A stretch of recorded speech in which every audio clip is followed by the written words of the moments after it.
4 days. That is how long it takes for a human body to decompose beyond recognition in the sweltering jungle of Borneo. But it took only 4 minutes for $6 billion of wealth to vanish into thin air. We are told that global finance is a fortress of mathematics and cold logic, a world where money never lies. But in 1997, the most sophisticated investment banks on the planet, the smartest guys in the room at JP Morgan and Lehman Brothers, were brought to their knees. They weren't outsmarted by a supercomputer or a rival conglomerate. They were destroyed by a man with a razorblade, shaving gold from a wedding ring into a bucket of dirt. How does a muddy hole in Indonesia become the most expensive hallucination in history? And why was the world so desperate to believe the lie? Now, let us open the archives and dissect the anatomy of this failure. To understand Bre-X, you have to understand the desperation that birthed it. The year was 1993. David Walsh was a stock promoter in Calgary who had hit rock bottom. In the world of finance, bankruptcy is a kind of social death. You are a ghost walking among the living. Walsh was drowning in debt, his credit cards maxed out, his reputation in tatters. He needed a miracle. He needed a penny stock. For the uninitiated, a penny stock is the financial equivalent of a lottery ticket found in a gutter. These are shares in companies that usually own nothing but a name and a P.O. box. They trade for pennies, literally, because the market assumes they are worthless. But the allure is the leverage. If a stock costs 10 cents and it goes to 20 cents, you have doubled your money. If it goes to $1, you have made a fortune. It is a game played by dreamers and hustlers on the Vancouver Stock Exchange, a place that, at the time, was less like Wall Street and more like a Wild West saloon, where the poker games were rigged and the whiskey was watered down. Walsh scraped together enough cash to fly to Indonesia to meet an old acquaintance, a geologist named John Felderhoff. Felderhoff introduced him to the third man in our tragedy, Michael de Guzman, a Filipino exploration manager with a charisma that could sell ice to the Arctic. De Guzman pointed to a spot on the map called Busang. He claimed it was the mother lode. Walsh bought in. He formed Bre-X Minerals. The stock was trading at roughly 30 cents. Nobody cared. Why would they? It was a paper company exploring a hole in the ground in the middle of nowhere. But then, the reports started coming in. De Guzman was sending drill cores, cylinders of rock pulled from the earth, to the assay labs. And the numbers were staggering. The reports claimed the rock was rich with gold. Not just traces, but significant, heavy concentrations. The market began to twitch. The stock climbed to $2, then $10, then $50. This is where the psychology of the bubble takes over. Imagine a crowded room where one person whispers that there is a fire. At first, people ignore it. Then a few stand up. Suddenly, everyone is stampeding for the exit. A financial bubble is the same mechanic, but in reverse. Everyone is stampeding for the entrance. Wall Street analysts, men in $1,000 suits who had never set foot in the Indonesian jungle, began issuing buy ratings. They didn't verify the science. They verified the hype. They saw the stock chart going vertical and assumed someone else had done the homework. It is a phenomenon known as social proof. If everyone else wants it, it must be valuable. By 1996, Bre-X was no longer a penny stock. It was a unicorn. The estimates of the gold at Busang went from 1 million ounces to 30 million, then to 70 million, and finally, whispers of 200 million ounces. Let's visualize that. 200 million ounces of gold is roughly 6,000 tons. That is enough gold to build a solid cube the size of a house. In dollar terms, Bre-X reached a market capitalization of over $6 billion. David Walsh, the bankrupt promoter, was now a paper billionaire. The big three of the company, Walsh, Felderhoff, and de Guzman, were hailed as visionaries. They were the kings of the jungle. But there was a problem. A massive, invisible fracture in the foundation of this golden temple.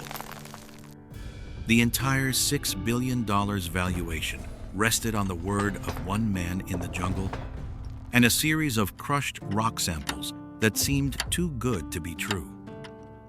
The market saw a vault of unlimited wealth. But they were looking at a mirage. They were buying a story, not a mine. And as we will see, the ink on the pages of that story was written in something far cheaper than gold. If you look closely at a magic trick, the disappointment is usually that the secret is too simple to be clever. We expect complex machinery, mirrors, and trapdoors. We rarely expect that the magician just shoved a card up his sleeve while we blinked. Bre-X was the greatest financial magic trick of the 20th century, and the secret behind it was disappointingly, brutally primitive. While Wall Street was building complex valuation models based on the drill reports, the reality in the jungle was a frantic, sweaty theater production directed by Michael de Guzman. The mechanism of the fraud was not high-tech hacking or sophisticated accounting. It was manual labor. It is a technique known in the mining world as salting. Think of it like selling a plot of land by claiming it's an apple orchard. Before the buyer arrives, you run to the supermarket, buy 1,000 apples, and duct tape them to the bare branches of the trees. The buyer sees fruit. He assumes the tree produced it. He doesn't look for the tape. Here is the 1-2-3 mechanism of the Bre-X deception. First, the extraction. De Guzman's team drilled holes and pulled out cylinders of rock. These were worthless gray stone, utterly devoid of value.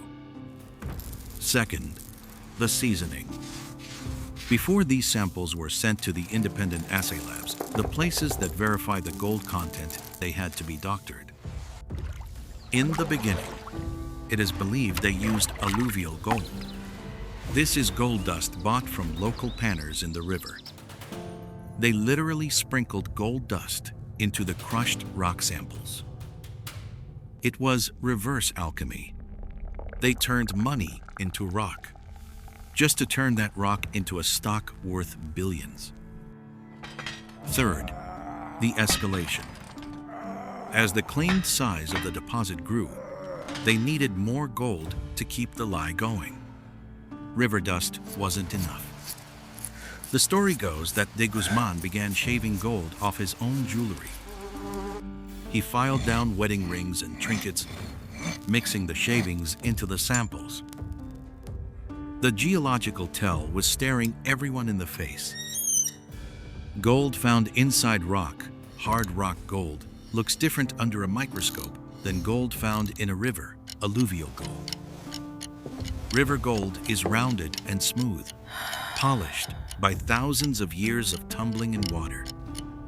Hard rock gold is angular and jagged. The Bre-X samples were full of rounded gold. But the geologists were so blinded by the quantity, they ignored the quality. They saw the apples. They didn't check for the duct tape. But a lie of this magnitude has a gravitational pull. It attracts attention, and eventually, it attracts a predator too big to fool. By 1997, the Indonesian government, realizing they were sitting on a potential fortune, decided they wanted a bigger piece of the action. They forced Bre-X into a shotgun wedding with a partner capable of operating a mine of that size. They brought in Freeport McMoran. Freeport was not a penny stock promoter. They were an industrial giant, a heavyweight boxer entering a ring of amateurs. They didn't deal in hype. They dealt in heavy machinery. They sent their own team to Busang. They didn't ask for Bre-X's reports. They brought their own drills to verify the findings.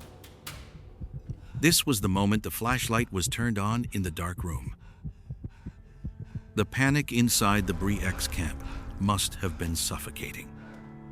De Guzman knew that the moment Freeport drilled a twin hole, a hole right next to a Bre-X hole, the game was over. The comparison would show Bre-X finding gold and Freeport finding dirt. In January 1997, a mysterious fire gutted the records office at the Busang site. Documents, maps, and core samples were incinerated. It was a classic noir cliché, burning the evidence. But you cannot burn the earth itself. Freeport kept drilling.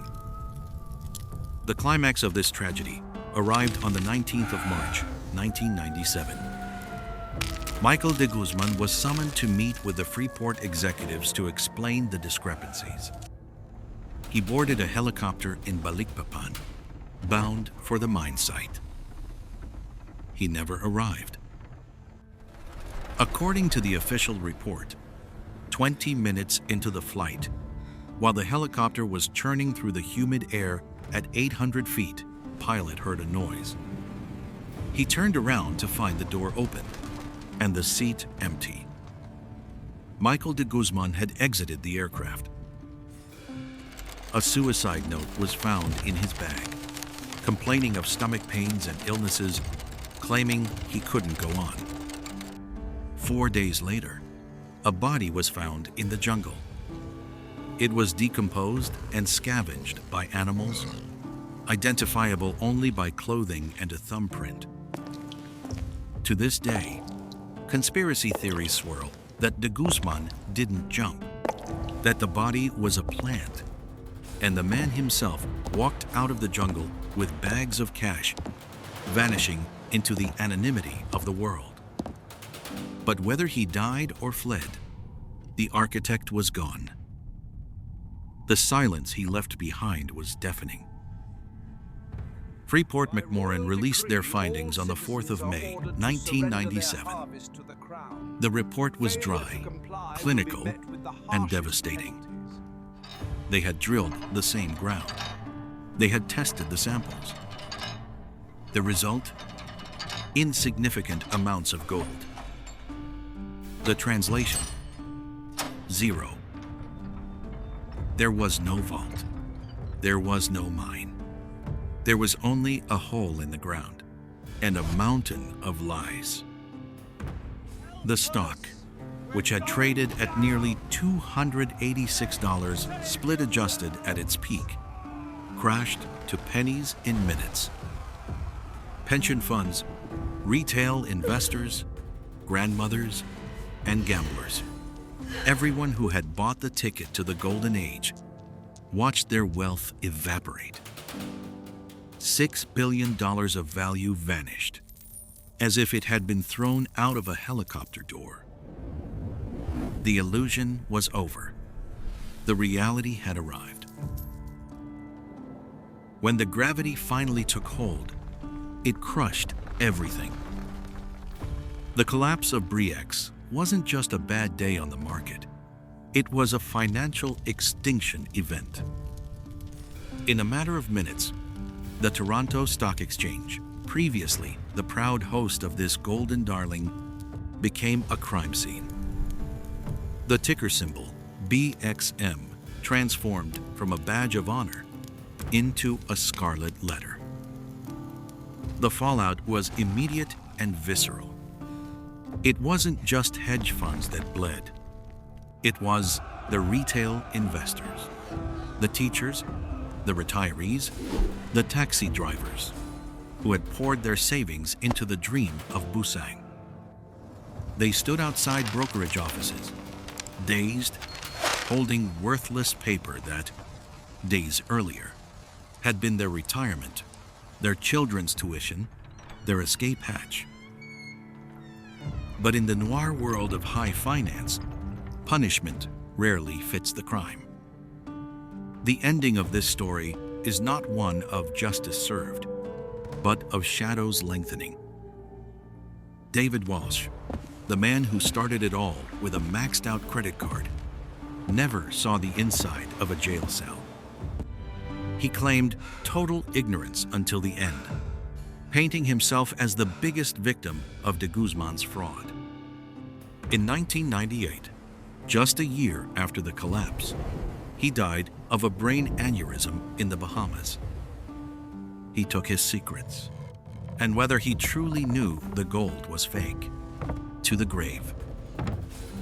Then there was John Felderhoff, the chief geologist, the man who had sold over $80 million worth of stock before the crash. He was the only person ever charged in the scandal, accused of insider trading. The logic was simple. Surely the head geologist knew there was no gold.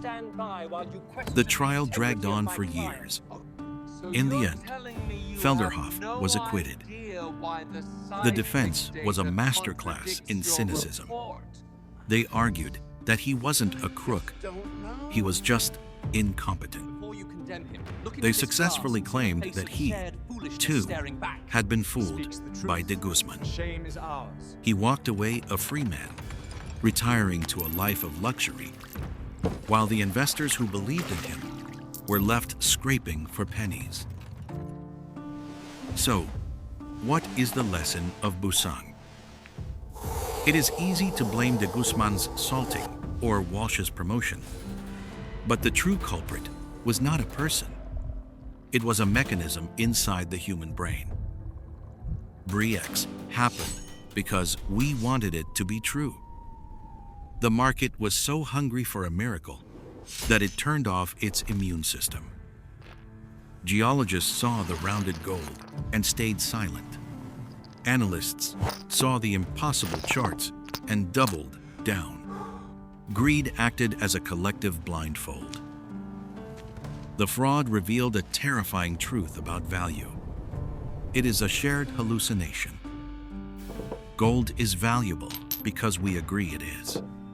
A stock is valuable because we agree it is. When that agreement breaks, the wealth doesn't just move, it evaporates.